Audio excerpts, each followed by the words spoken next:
Olá, sejam todos bem-vindos à disciplina de Teoria do Conhecimento do nosso curso de licenciatura à distância da Universidade Federal de Lavras. Alguns de vocês já me conhecem pelo trabalho da tutoria que eu desenvolvi junto com algumas turmas. Eu me chamo Roberta, para aqueles que não tiveram a oportunidade de trabalhar comigo, e eu estou desenvolvendo a proposta de formação para essa disciplina de Teoria do Conhecimento. Então eu vou tentar apresentar para vocês em linhas gerais qual é essa proposta, né? Quais são os autores que vocês vão trabalhar ao longo desse um mês dedicados a essa disciplina e quais são algumas características do curso que eu estou propondo para o nosso trabalho conjunto. Em primeiro lugar, o que é importante pontuar é que vocês irão estudar ao longo dessa disciplina vários autores, então nós não iremos focar na leitura de um texto específico, não iremos nos aprofundar no pensamento de um autor, mas procuraremos fornecer uma espécie de panorama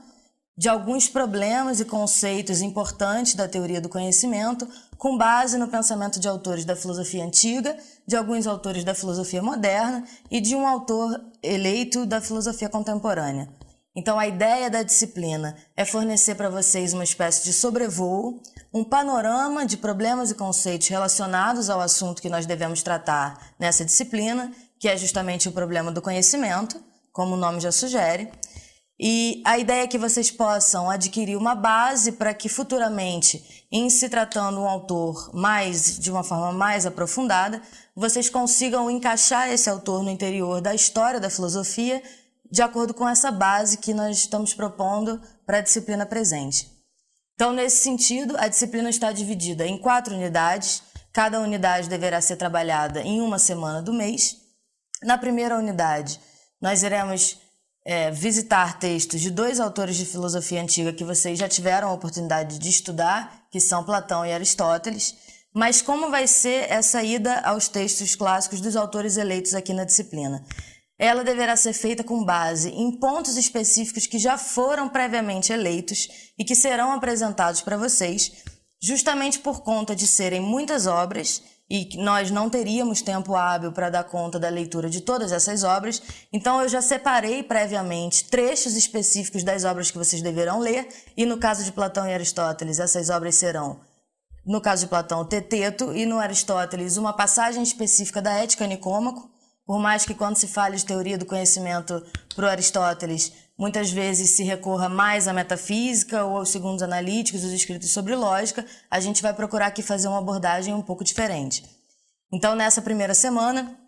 na leitura do Teteto, vocês deverão acompanhar uma espécie de primeira tentativa na história de filosofia de definição do que é o conhecimento, que é o que caracteriza propriamente a ideia de uma teoria do conhecimento, uma tentativa de encontrar o que é que nas diversas formas de conhecimento existentes pode existir de comum que nos leve a um conceito geral do que caracteriza o conhecimento humano e quais são as condições de possibilidade que ele venha acontecer.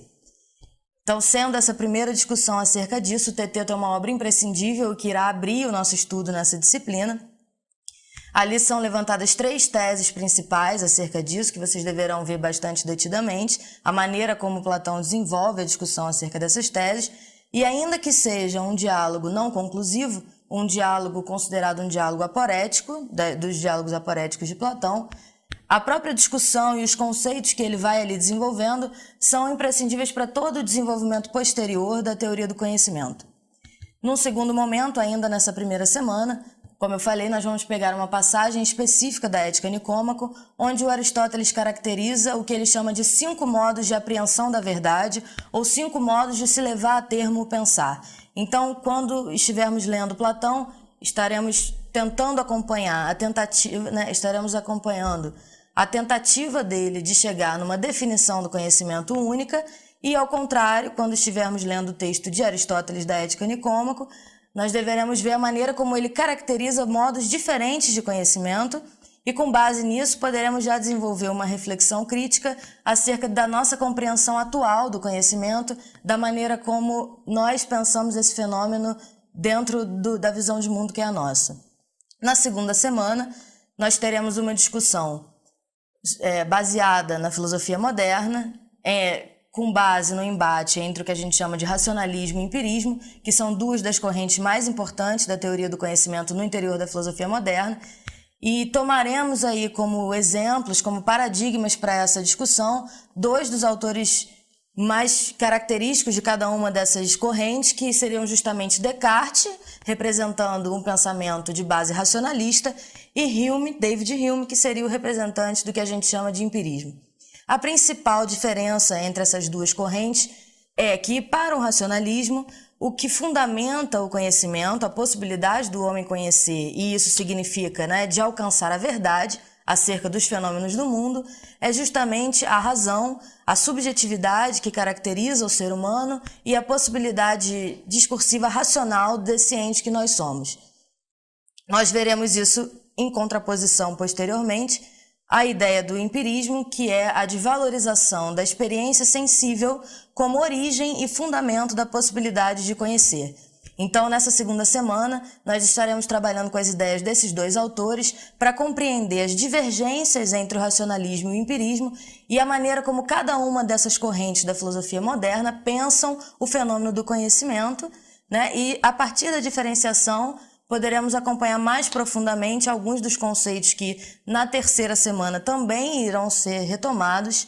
quando nós passaremos a um estudo de alguns pontos específicos também, Como eu falei, todas as obras que serão consultadas de maneira recortada, porque a ideia aqui é que nós não nos aprofundemos demais em nenhum autor, mas que obtenhamos uma espécie de panorama geral de problemas. Então, passaremos na terceira semana a uma discussão de alguns pontos da Crítica da Razão Pura, de Kant, que é uma obra também importantíssima, capital da filosofia moderna, onde há a sintetização de diversas discussões travadas anteriormente.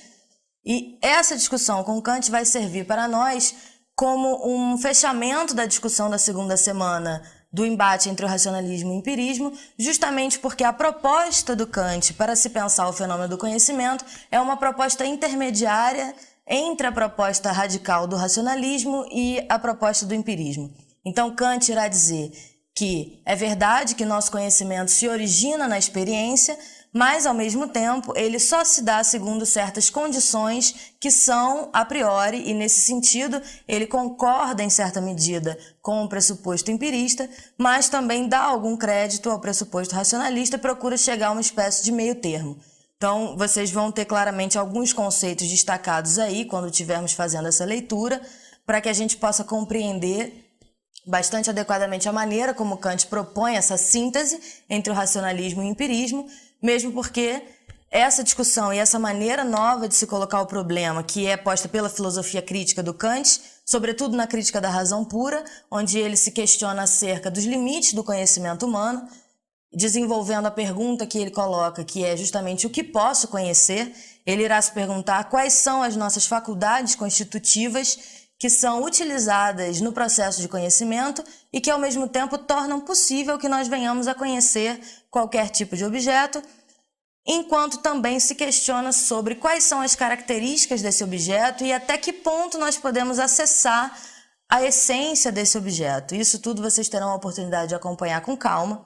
Como essa é uma disciplina que não vai ter o guia de estudos, eu aconselho vocês a se dedicarem muito à participação nos fóruns, porque essa discussão com os tutores e com os colegas vai ser a base principal da disciplina e, sem ela, realmente a compreensão desses pontos que eu estou aqui indicando vai ser bastante complicada. Então, feita essa observação, passo aqui a uma breve elucidação do que será trabalhado no fechamento da disciplina, na nossa quarta unidade, que será trabalhada por vocês na quarta semana, na última semana do mês em que estarão trabalhando aí na disciplina de Teoria do Conhecimento, que é já uma crítica contemporânea à teoria do conhecimento tal como desenvolvida no interior da modernidade, que é o que nós já teremos visto na segunda e na terceira unidade, com base no pensamento fenomenológico do autor Martin Heidegger. Então, nós iremos estudar umas passagens específicas de uma obra chamada Ser e Tempo, do autor, onde o autor propõe, primeiramente, uma crítica ao modelo da subjetividade moderna. Nós veremos nessas 2 semanas intermediárias a maneira como o problema do conhecimento se relaciona sobremaneira com a forma como a subjetividade se relaciona com o mundo objetivo, a forma como o sujeito acessa o objeto externo a ele, Quais são as possibilidades dessa relação se dar e de que maneira isso acontece. A primeira ideia que nós iremos ver na última semana será a crítica que Heidegger faz a essa maneira de se pensar, que, em primeiro lugar, efetua uma espécie de separação radical entre sujeito e objeto. Então, o primeiro postulado de uma crítica à teoria do conhecimento que está sendo feito pelo Heidegger, que nós veremos, é justamente a crítica à ideia de que seja possível pensar o sujeito e o objeto como duas instâncias completamente apartadas.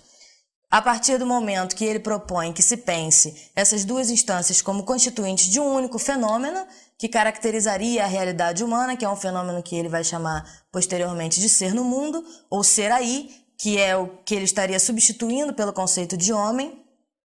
Então,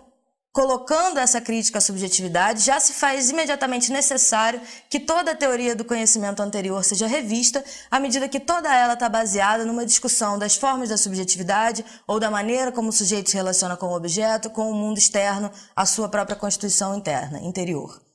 Então, o segundo momento, a gente vai acompanhar, ainda com base no pensamento do Heidegger, uma crítica explícita que ele faz ao conceito tradicional de verdade, que segundo ele teria sido operacionalizado por toda a tradição ocidental de pensamento filosófico, que é o conceito de verdade como correspondência. Então, segundo o autor, todos os filósofos tradicionais da metafísica e da filosofia clássica ocidental trabalham com uma ideia de verdade que se baseia na caracterização da verdade como a concordância entre uma proposição e algo sobre o que aquela proposição enuncia. Então, Heidegger irá, primeiramente, criticar a ideia de que a proposição seja o lugar originário da verdade, e, em segundo lugar, irá criticar essa posição e propor, no seu lugar, uma volta ao que ele considera uma maneira de entender o fenômeno da verdade que seria grega, mas que muitos intérpretes dizem que é uma compreensão original do Heidegger, apesar de ter sido desenvolvida com base nos estudos que ele faz da filosofia grega,